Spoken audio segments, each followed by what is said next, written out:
Hey guys, so today I'm going to show you how to live loop in Ableton Live without having to use a foot pedal or some other controlling device simultaneously while you're performing. Now for this, you're just going to need Ableton Live and a MIDI controller of your choice. Mine is an Akai MPK Mini, but it really doesn't matter as long as it has notes that you can play to correspond to MIDI. So, first things first, how on earth would you live loop in Ableton without having a controller in general, like say you just had your mouse? So to do this, what you would need to do is click on this little circle right here in session view in any given track, and it will start recording. And then to play it back, you're going to click the same spot again. It's going to look more like this, like a little play button, and it's going to play it back to you. Now I'm going to be operating on a little bit of delay here because of how I have to record the audio for this video, but I'll show you what I mean. So I'm going to click this. 2, 3, 4. So you'll see what I did right there is I clicked it, and then as it's playing, after I finished recording it, I clicked the same spot again. Now it's playing the clip back to me. So that's not very useful if you want to go hands-free. So the first step you need to do to ensure that you're going to go closer to hands-free is you're going to click on this button in the upper right. Hopefully I'll move my face down so you can see it. This thing that's says MIDI on it. So click that. And now you can look at everything in blue here. Everything that's highlighted in blue is something you can wire to a command. Kind of like how if you hit Control S in Microsoft Word, it saves things for you. Well, now you can make MIDI notes to be like hotkeys inside of Ableton. So I'm going to remove some of my mappings just so you can see it. You're going to go to Options, Preferences, and with your MIDI controller plugged in, you want to make sure that you set it to be a remote instead of an instrument. All it requires you doing is hitting this remote to on instead of off, and it'll automatically take it out of commission as an instrument. And then you're going to go over whatever command you want to set. So in this case, we're only worried about the play command, the stop command, which will be the same button. I'm sorry, not stop. It would be record, play, and then stop is this button down here. So you notice I have this one set to be C. Well, at least I don't, but I will in just a second. Notice how I'm going to do this. Here's C on my MIDI keyboard, and there it goes. So now C in track 1 is set to that, so that's going to record or play the clip. It's in track 1, spot 1, and then this is going to do the same thing for track 1, spot 2, or I think it's scenes in Ableton, I believe these are called. And then you have this, which is stop. So that's going to stop whatever clip is being played in here at the time. So after I set those commands up, I'm going to exit out of here by clicking the MIDI button again. And now you need to make little MIDI clips that correspond to everything that you just set. So you'll notice that I have C2 set to be this clip. So this will record in scene 1, or it's going to play whatever's in scene 1 already. So you're going to right click. You're going to insert a MIDI clip. This has to be in a MIDI track only for this part. And then you're going to draw in whatever note it was. So in this case, it would be C2. So I'll click that. And then I would take this and just drag it into a folder of my choice. And I could rename it so I know what it is. So I've already done that before. I have compositions that use 2 scenes of any track at any given moment. So notice off to the left here, I have all these clips that I've already made. So this is track 1 arm. This is track 1, scene 1, record or play. Track 1, scene 2, record, play. And track 1 stop, and so on and so forth. So after that, what we need to be able to do is have ways for these clips to be able to directly control these tracks.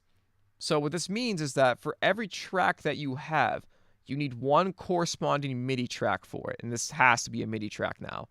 So whether your track that you're recording into is a MIDI or an audio, you need to have a MIDI track to control it. So you have one per each one that you wish to control. So you notice this is my drum set for this song, and I have a track labeled drum control for my own personal reference. And you'll notice though that if you're going to do this, you need a way for those commands to be placed. So we're going to go into arrangement view now, and you'll notice that I have a clip here in the first measure of drum control, and it is a C2. So that C2 corresponds to this right here. So right now, I believe my MIDI controller is still set as a remote. So if I just push the C right now on my controller, it's going to start recording in that spot right there. And I'll stop it now. Well, not stop it, play it back.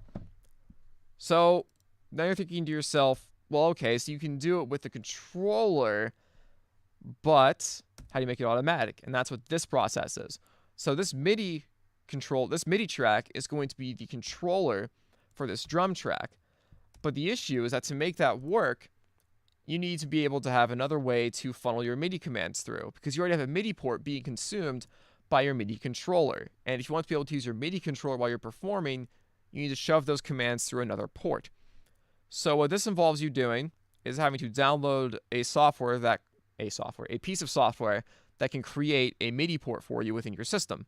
There's a way to do this in Macs by default, but for PCs, you actually have to download software to do it. So in this case, I'm going to leave you guys a link in the description for this piece of software called Loop MIDI. Loop MIDI allows you to create as many MIDI ports as you wish. So I already have a port created named Virtual Port. It's muted right now, so that no commands, even if they're detected, it won't do anything with it. I'm going to unmute it. And whatever, you can make a MIDI port of any name that you wish. So I can push the little plus button down here and add a port named Loop MIDI Port. You can rename the ports. You can do whatever you want. But just make sure you keep in mind of what name you have for the particular MIDI port that you want to funnel all of your commands through. You'll notice that in MIDI tracks in Ableton, they have MIDI from and MIDI to. So if you have all these commands placed in line of like what you want to happen and when you want it to happen, you need to have these funneling to the port that you created. And I'll show you why it's important in a second. So MIDI to virtual port. That's the port that I have named. And the MIDI comes from this track. So virtual port is going to be detecting your commands. Now, to make sure that Ableton recognizes virtual port as a controller, you go to Options, Preferences, and you see virtual port here. You're going to set that as your remote, and then take off your MIDI controller as your remote. So now you'll notice that I can use my drum set again. That's just a regular drum set. It's not controlling anything anymore. And now I can use Loop MIDI and worry about that just being the only thing that is controlling my tracks. So what this is going to do right now, and I'm going to demonstrate it for you in a second, is I'm going to first drag all these clips that I already have recorded up to here. Now, the only reason why I'm not showing this to you guys live is because I can't with how I'm recording this audio. But I'll put a link in the description to a video where this composition is actually played out live. But this is going to be the same effect, just a different method of doing it. So, when I click play on this composition, what's going to happen is it is going to play this MIDI clip, and then it's going to keep playing. It's just going to keep going. And I have all these commands here as arming tracks. So as the player passes over this, it is going to arm, let's see, I believe it's tracks. So first through third. It's going to arm the first trumpet track the whole way to the third vocal track. It's going to arm all of these at the same time. And then it's going to pass through this first trumpet control note right here. So this is going to start this clip. Now, in this case, it's just going to play it since there's already a clip there.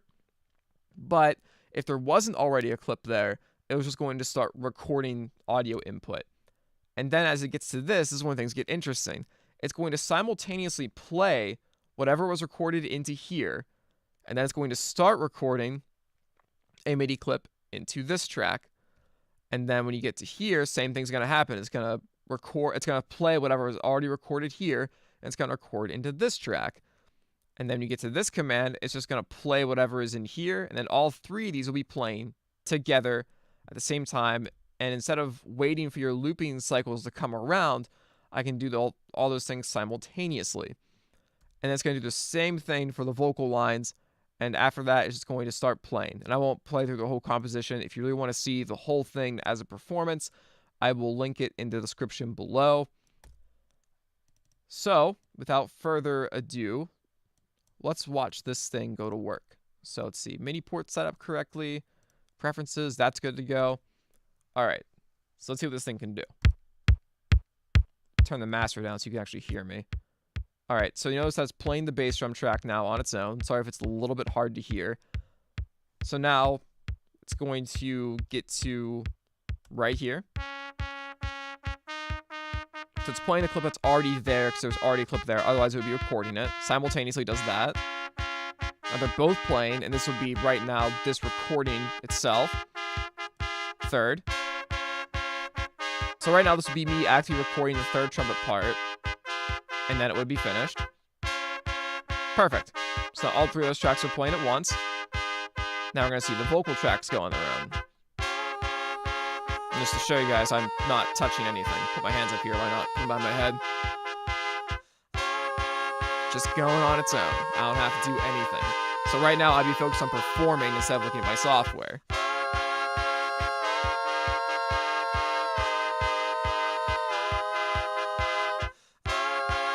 And there you go. Now it's going to play on its own, and the next few commands will start and stop on its own. And let's see, just to be cheap, I might just skip to the end of the song here and see what this does. To show you guys these stop commands.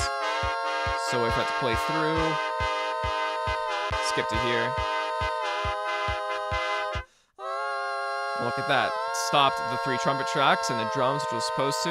Now it's going to get to here and it's going to stop the vocal tracks. Perfect. So that is how you perform a looping composition without having to have a loop pedal that you have to touch constantly or some other sort of control interface at all times. You can just preset all the commands that you want and it will just go on its own. It's very, very helpful. And the only drawback, or the major drawback to doing this, there's 2 actually. One, you're relying on a piece of software to work and not crash during a performance, which is always a risk. And 2, you cannot make a mistake. If you make a mistake while you're recording these, and the commands just go automatically, so you don't have the advantage that you have with a loop controller, which is the ability to simply undo a loop and then redo it at your leisure. So you have to keep those things in mind when you're doing that. It's really nice for YouTube performances because if I make a mistake, it's simple. I just delete the recording and I just do the whole thing over again. But if you're live performing, you really want to be careful if you choose to use this method for live performance. Also, another quick tip, you want to be able to keep in mind of how these notes trigger. So if I expand this, zoom in a little bit. So it's really hard to see. You guys probably can't see it at all. But that little spot right there, that little gray spot, that's the actual note that's triggering. So the instant that the program sees that note, the command that it sees triggers. Now, in the case of Ableton, it's only going to trigger on like the next possible measure when it comes to recording commands or playing commands. So if your playing bar goes over this, it's going to see, okay, start recording in this track, and it's not going to actually trigger until it gets to the end of this. It's going to see it, and it's going to start recording it on the next measure, and so on and so forth. Just keep that little basic thing in mind whenever you're doing this. Yeah, I think that's everything. Now, to learn this technique, there were 3 videos that are much longer than this one that I watched to figure this out, but I tried to do this in a bit of a quicker time period than the other guy did. But I will link those videos in the description too if you want to see a better explanation of this at length. Yeah, I believe that's everything. I hope you guys enjoyed the video and learned how to loop in Ableton without using a pedal. And yeah, I think that's everything. All right, guys, remember to like, comment, favorite, and subscribe. Share the video, subscribe.